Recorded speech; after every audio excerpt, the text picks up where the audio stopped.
Good morning, my friend. I hope you're doing well. It's Monday morning. I'm watching the sunrise come up over Wyoming. We've got just another week or so here in Wyoming before we move to Nebraska. I'm going to miss the mountains and the incredible sunrises and sunsets that we get to see out our window here in Casper, Wyoming. But we're looking forward to a new thing. Our house is full of boxes, and we sent a truckload of furniture down to Texas for our kids and Lisa's sister yesterday.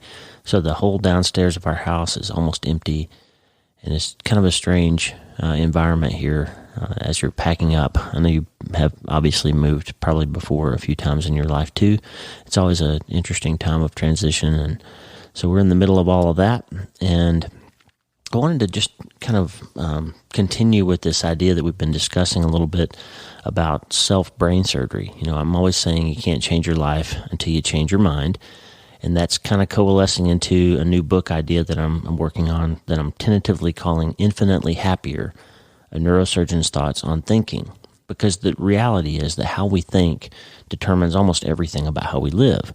And so if we have bad thinking or thinking that's not productive, then it can really harm us in all areas of our lives. And so that's why I look at learning how to change how we think as sort of a form of self-brain surgery. But today, we're going to talk about another thing that's related to life change, and that's courage. Because it's scary when you know you need to change something, but you could just not change it and continue living like you're living. Sometimes it's easier and it feels safer to just keep things the way they are, even if the way they are isn't perfect. This is why a lot of people stay in abusive relationships, because it seems scarier to leave or seems scarier to change or tell somebody what's happening than it is to just tolerate the behavior. Like the fear of change sometimes seems worse than the situation we're in. And even if you're in a good situation, but you feel like God is calling you to something better, it can be really scary to take that step, to say, yes, I'll do anything. God, I'll follow you. That's sort of, in a nutshell, what's happening here in Wyoming with us. I told you I'd tell the story, and there's another episode, or maybe 2 or 3, down the road to get into the whole thing about why we're moving and what's going on here. But the basics of it is we have a good situation, and God is calling us to one that's even better. And it's scary. It's a difficult decision to make that step, to give up the comfort of something you know for the unknown. But when you know God is calling you to it, you can't really be happy if you don't follow that lead. And so we're going to talk today about courage, how it is that we shake off the fear of change and finally step in to the freedom that we're designed to live in. And as I've said, the problem with life is that most of us spend our lives reacting to our own thinking because we don't really think about our thinking. And one part of our thinking that we don't think enough about is how we slip into comfort zones and we're afraid to challenge them, that we have these zones in our brain that we protect and wall off, and sometimes use patterns of behavior and habits to keep us from having to challenge our thinking or admit to certain realities. And so we're going to learn how to get out of that comfort of sameness and take the courage to get into the arena and fight for the freedom and the excitement and the future that we believe that God is calling us into. The fresh wind of the life that we're supposed to live is really better than the comfort zones that we allow ourselves to stay in.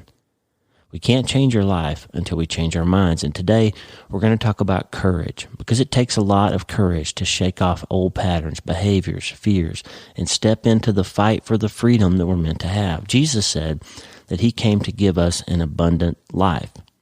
But so many of us spend our days trying to find a way to numb ourselves when life doesn't feel so abundant, instead of taking up the fight to change it. We've been talking about this verse in Proverbs. The Passion Translation is kind of a new Bible translation that I've been reading some. And in Proverbs 17:27-28, it says, "Can you bridle your tongue when your heart is under pressure? That's how you show that you are wise. An understanding heart keeps you cool, calm, and collected no matter what you're facing." And this is one of the secrets to becoming infinitely happier. This idea of learning how to stay cool, calm, and collected no matter what we're facing. Can we bridle our brains when our thoughts are harming us, when our thoughts are keeping us from that cool, calm, and collected ability to make decisions and step into life with a clear head? That's what we're working on. That's how we become infinitely happier. And it's useful during a global pandemic, but it's also useful in everyday life. We're trying to do it ourselves sometimes by turning our brains off, by hiding in comfort zones, by numbing ourselves to the anxiety and fear of the change that we feel like we're being called to. And instead of that, we want to finally get free. And so today, we're going to find the courage to change. We're going to find it together, and we're going to start today. Hey, I'm so glad to have you listening. I'm Dr. Lee Warren, and for another week, I live in Wyoming in the United States of America with my incredible wife, Lisa Warren. I'm a neurosurgeon and an author, and I'm here to help you harness neuroscience, the power of your brain, faith, the power of your spirit, and good old common sense to help you lead a healthier, better, happier life. Listen, you can't change your life until you change your mind. And we're here to help you learn the art of self-brain surgery to get that done. You can get the show notes and more on my website at wleewarrenmd.com. And if you like the show, please subscribe so you never miss an episode and tell your friends about it. Imagine we're already in 75 countries all over the world. And if you told 2 or 3 friends about the show, imagine how far it could spread. So share it with your friends. This is the Dr. Lee Warren podcast where we're changing our minds so we can change our lives. Let's get after it. Man, I've had so many ideas for this episode, but it's been really hard to sit down and just finally get it recorded. And maybe that's because some of the things I want to talk to you about are things I need to figure out. That's really the truth, I think, about most writers. Like most of the things we write about when we're trying to help other people are really because they're things that we want to talk to ourselves about. So that's part of why I write, it's why I podcast, it's why I share just about everything I do. It's really because I'm working through stuff and sorting things out for myself. And I confess that I've been more and more, like writers do, I've been metaphorically looking at this COVID-19 situation. And I've recognized that the situation that we're seeing with COVID-19 in our society across the world has really pointed out that we desperately need to want to be free. We've seen how quickly our society can go from total freedom to forced lockdown. We've seen how the basic things that we took for granted 3 months ago, like going to church or to a park or hugging your friends, going to a restaurant, they're now prohibited. Somebody's telling us that we can't do those things. And that's made us all long for freedom again. We might love our homes, but if you're forced to stay inside them for a long time, they start to feel like prisons. And in our lives, I've recognized there are so many things that we rightly can claim that we have the freedom to do. In fact, Christians can rightly claim in the Bible that we have broad freedom to live just about however we want within the confines of holy living. I mean, it's okay to drink a glass of wine. It's okay to eat any kind of food. We don't have prohibitions against certain foods that we can eat in modern Christian thought, according to the New Testament. But the problem is that the things that we take, that we believe that we're free to do and are free to do can sometimes quickly become things that enslave us. And we can end up being slaves to things that we allowed ourselves to do because we agreed and thought that we were free to do them. So it's a slippery slope. And when we're talking about life change, we have to recognize the neuroscience of why it's so easy to end up staying put in certain patterns or certain ways of life or certain sometimes relationships or actual physical places rather than making the change once we realize we need to make it. When we're facing stress, major change, uncertainty, relationship problems, financial strain, illness, whatever, our brains can be so full of anxiety and racing thoughts about it. You sit there and you think about financial problems, for example, and it's a weekend, so the bank's closed. You can't do anything about it. You don't get paid for a few days, and nobody's coming to haul you off to financial jail or repossess your car. You're worried about stuff. So you sit there and you think, gosh, I don't get paid for another 2 weeks, and this is going to happen, and that's going to happen, and I'm going to overdraft, and I shouldn't have bought that thing, and I'm just ruined. Nothing good's going to happen. And you just sit there and you work yourself into this catastrophe that, number one, probably isn't actually going to come to pass. And number two, there's probably 25 different ways that you could figure out to get around it or work through it or get some help to solve it if you would stop catastrophizing and start problem solving, right? And number three, it's probably not nearly as bad as you think it is. And number four, you can't do anything about it right now. You can't fix it. The bank's closed. You can't call anybody. There's no way you can solve it. And so we sit there and we just catastrophize and we let ourselves work ourselves into this frenzy of thought that depresses our mood. It makes us stressed out. It makes us angry and irritable. It causes relationship stress. We yell at our spouse instead of fixing the issue or whatever. You kick the dog, right? And that's such a common thing. I used financial strain as an example, but it's such a common thing that we get into this pattern of worrying or not wanting to feel it anymore. And so we reach for something that helps us shut it off. We turn on the television. We zone into Netflix. We drink too much alcohol. We take pills. We engage in relationship things, sexual behaviors. Some people choose pornography. We do things to numb our brains and let us allow ourselves to think about something else or slip into some other pattern of thought or not thought that allows us not to think about the other thing. Brene Brown calls that numbing behavior. And the problem is I've been talking with you about the nervous system has a very limited set of responses to stress. If the tiger's chasing you, you feel anxiety, your heart races, you sweat, all those fight or flight kind of things. But you have the same feelings when you're just worried about something. You get the same set of neurochemical responses when there's a real threat as there is to one that you're just thinking about.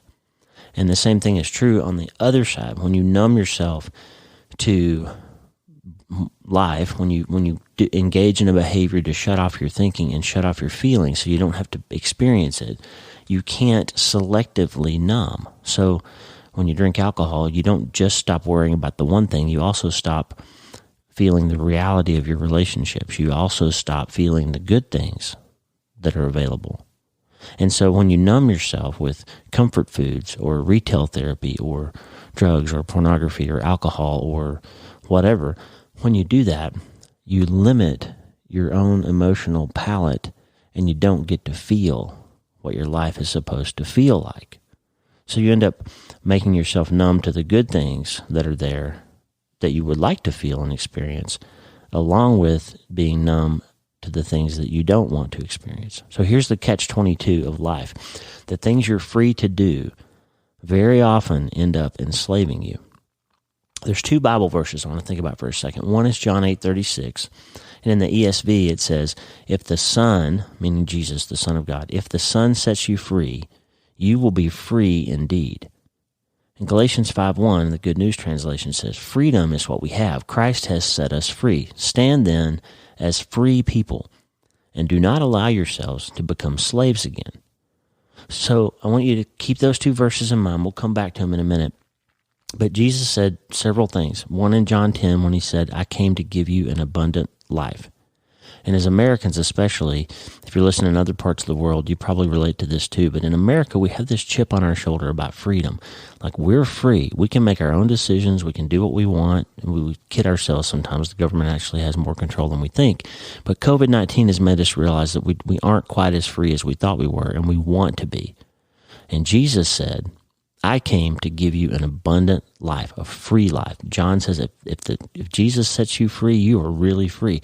And so it's this knife edge where we're free to do certain things, but those certain things can end up making us slaves to themselves. We end up sort of treating our problem of our life, whatever it is that we're trying to avoid thinking about or feeling, or some big change that we're supposed to make that we don't want to, and we're numbing ourselves to it. We end up becoming a slave to the thing that we're using to numb ourselves to avoid the other thing that would end up being better for us. Does that make sense? So what do? How do we find the courage to shake off the things that are keeping us stuck, or those things that we pretend to ourselves we think are making us feel better, but they're really just things that we're hiding behind? What gives? What do we do? Now, as an aside, let me just take a second to say this. There are some things that we need to recognize. If we don't decide to change them on our own, that somebody or something are going to make us change them eventually. Let's take alcohol, for example. If you're using alcohol as a numbing measure for your life, if you're treating your anxiety with alcohol and it becomes a problem where you're using it excessively or at the wrong times, something's going to change eventually for you if that pattern continues. If you project that out into the future far enough, you're going to have a little too much at some time and you're going to get a DUI, and then you're going to be dealing with legal issues that will haunt you, maybe wreck your career, maybe wreck your family. You're going to have an accident and hurt yourself, or God forbid, hurt somebody else because you'll drink too much and drive. Or if you're a person who only drinks at home, you're going to fall down the stairs, or you're going to get in a fight with your spouse or your kids and lose their respect, or say something you shouldn't have said, or do something you shouldn't do. And something's going to make you stop that. Or even if none of those things happen, if you keep using too much alcohol, eventually you're going to get liver cirrhosis, or you're going to get some kind of medical condition that's exacerbated or worsened by your drinking, or you're going to age too quickly or limit your lifespan. Something's going to happen if you project that out into the future, and something's going to make you change it. Same thing with drugs. Same thing with overspending. If you're not living within your means, then you're going to go bankrupt. You're going to get something repossessed. You're going to have a fight, and your spouse is going to say enough's enough, and they're going to leave you because you can't manage the money. Most divorces are related to finance, or at least a lot of them are. If you don't get that financial house in order, something's going to make you change that. You're either going to lose your house, lose your job, you get in some kind of trouble, and you're going to have to change it and rectify it and downsize your life until you can live within your means. So you need to change it on your own terms. Again, we're talking about freedom today, right? So you do have the freedom to make the decision to change that numbing behavior, stop that spending, stop that drinking. Same thing with weight gain. If comfort food is your thing, then eventually something's going to make you stop that. You're going to get sick. You're going to have a heart attack. You're going to get diabetes. You're going to have a gallbladder problem and have to have surgery. Like, something's going to occur with your weight or with your health if you don't quit using food as your comfort measure. What are some things that you can think of? What are some things that you have the choice to change now, that if you continue to do or not do, as it were, you might lose that choice, and something might force you, somebody might force you, something or some law or some health issue or some financial issue might force you to change. So wouldn't it be wiser then to change it on your own terms?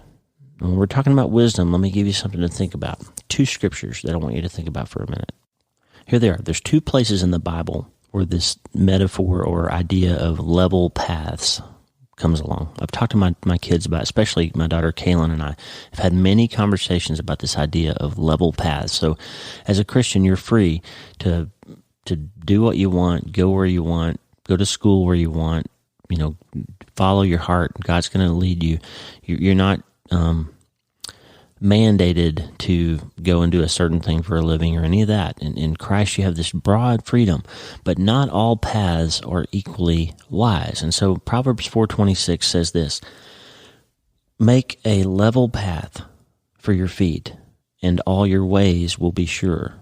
There's 4 different translations. New International says, give careful thought to the paths for your feet, and be steadfast in all your ways. The New Living Translation, mark out a straight path for your feet. Stay on the safe path. English Standard Version, ponder the path of your feet. Then all your ways will be sure.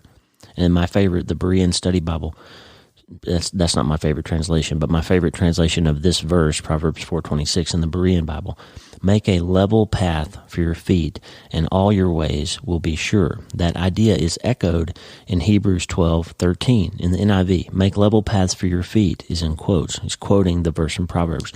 Make level paths for your feet so that the lame may not be disabled, but rather healed. What's this all about? The idea is when you're looking down the path of your life, if you can make yourself think about the consequences, the potential consequences of a particular decision that you're about to make, then it would be wiser to choose the level path. I'm not saying the easy path, so don't confuse me here. Don't confuse what I'm saying to you here.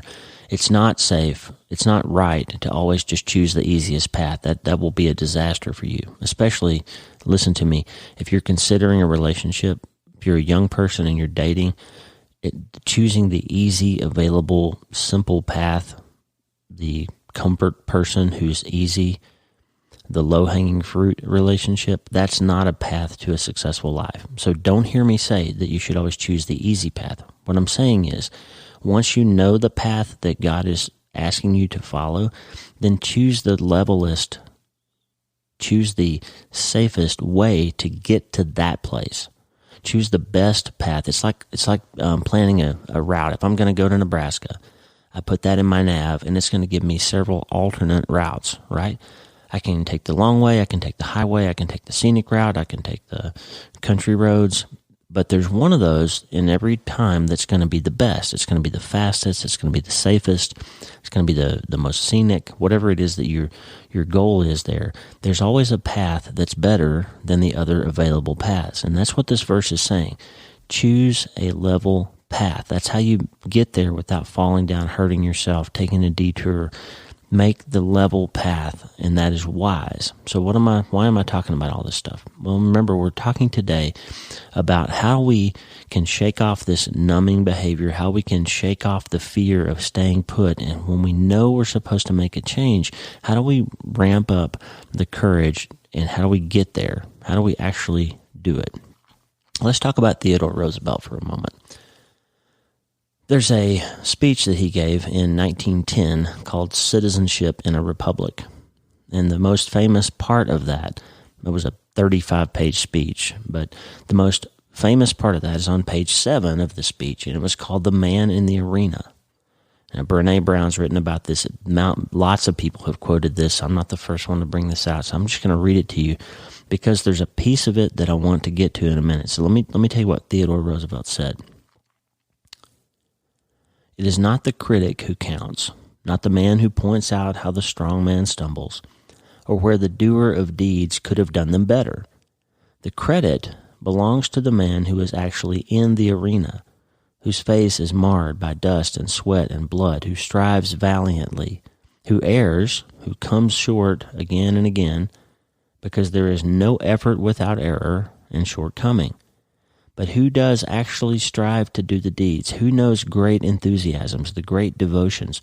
Who spends himself in a worthy cause? Who at the best knows in the end the triumph of high achievement? And who at the worst, if he fails, at least fails while daring greatly, so that his place shall never be with those cold and timid souls who neither know victory nor defeat? And my friend, this is why I'm always telling you, start today. You always hear me say that, and if you haven't been listening or reading for very long, you may not understand where that phrase comes from or why I'm always saying it, but it's this. There comes a moment in your life when you just know that you're being asked by God, or if you don't believe in God, you're being asked by your heart. Something is calling you to something different. It's calling you to put the bottle down, to stop numbing yourself. It's calling you to make that phone call and accept that job in that other place. It's calling you to start this relationship or stop this relationship or go back to school. You're going to find some place where your heart is telling you, yelling at you, screaming at you that it is time to get in the arena and fight for the change that you know you're supposed to make. And it's scary. And it's easier to stay put. The situation I'm in, I have a good job. I have a contract that auto renews. Like they were never going to, I did a good job here in Wyoming. Everybody knows it. I'm a good doctor. I've done a good job here. Lisa and I have made an impact in this community. And I could have just stayed here. In fact, the finances were good. That this is not a decision that's based on money. That the contract that I had here is actually stronger than the one in Nebraska. But God is calling me. He's calling Lisa and I to a new thing. To do what I do in a place that's never had a neurosurgeon, a community that's never had it. And it's scary because we're not just going from one job where the system is built like it is here and everything is fine and I can just stay here and keep doing the thing. We're actually going to a place where we're going to have to build it from the ground up, and we're joining a team of people who are committed to creating a strong and robust neurosurgery program in a new community that has never had it. So if you live in that part of Nebraska and you have a head injury or a brain tumor or hydrocephalus or some kind of neurosurgical problem, you get flown out of there. Like nobody's there to take care of you. And that means that the hospital's never had any expertise in doing any of these things. And so we're going to have to go there and train and teach. And at my age, I'm 51, this is a big task. I'm going to start a new program. Lisa's going to help me. We're going to build it just like we did in Alabama together. And we have a great team of people there and some great people going with us to make this happen. But it's not safe. It's not guaranteed. It's not going to be easy. But we can take a level path to get there. There's a way that we can put together the right people, partner with the right hospital like we have, join forces and with like-minded people who are committed to the same goal, and we can make safe steps that are level and will produce the right result, even though it's going to be scary. So when I say start today, there comes a moment when you just know Jesus is calling you to be free of the thing that's holding you back, to stop that spending problem, to say yes to this new job, to propose to the girl. There's a time when if you don't do it, you're going to hurt your heart. You're going to just stay numb to that part of your life, and you're going to miss an opportunity, or you're going to hurt yourself or hurt your family. And it takes a great amount of courage to say yes when your heart is calling you. It takes a great amount of courage to step out into that unknown when you could just stay in the known, even if the known is not good for you. It sometimes feels safer to stay put. But that long failure of staying put is so harmful to your heart once you know that you're being called to get into the arena and fight for the new thing, to fight for the level path that's going to take you to where God intends for you to be set free again. Because the alternative to having that courage, the alternative to getting to the arena, the alternative to saying yes when God's calling you, the alternative to starting today is a life that is marked by being forced to react to other people's decisions, or the consequences of your inaction, or the failure to acknowledge what your own heart is telling you to do. That long failure of staying put ends up being so much worse than any failure that you might have if you actually get in the arena and get sweaty and get bloody and get beat up, but end up winning the day. Or even if you fail, at least you tried. That long failure of staying put is so much worse. Friend, you have to try. If your heart is calling you to it, you've got to do it. It's time to stop numbing yourself to the experience of your life. It's time to shake off those things that you're free to do but could end up enslaving you. It's time to be free indeed. It's time to start making that level path to get you to where you're supposed to go. If you know there's a change you need to make, I want you to dare greatly. Look down the path to see what happens if you don't change it. Think down the future. Where's that path going to take you if you don't take the one that you're being called to? And what could happen if you do take it? And start today. Make the change. Get in the arena. Get after it. You've got it in your heart. God created you to be free. If the Son sets you free, you're free indeed. He created you to have an abundant and rich life, not to be numb to everything and just not even feel anything, to try to shut your own brain off. He created you to shake that stuff off. Hebrews says, cast off the chains that hold you down and hinder you. Cast them off, shake them off, and step into that challenge. You can do it. You can dare greatly. If the Son sets you free, you'll be free indeed. Look, this is self-brain surgery. It's biblical. It's consistent with neuroscience. It's good self-care. It's time to get in the arena, friend. It's time to get after it. It's time to start today. Hey, I'm so glad you're listening. The Dr. Lee Warren podcast is brought to you by I've Seen the End of You, a neurosurgeon's look at faith, doubt, and the things we think we know. Available from Waterbrook Penguin Random House, everywhere books are sold, and please don't forget to support your local booksellers. Hey, you can subscribe to the show so you automatically get every episode, and we'd love if you would connect on social media. I'm at Dr. Lee Warren, at DrLeeWarren, and Lisa is at Lisa D. Warren on Instagram and Twitter. Connect with us. We love it. Go to my website, wleewarrenmd.com, for more information about my letter, this show, my books, and more.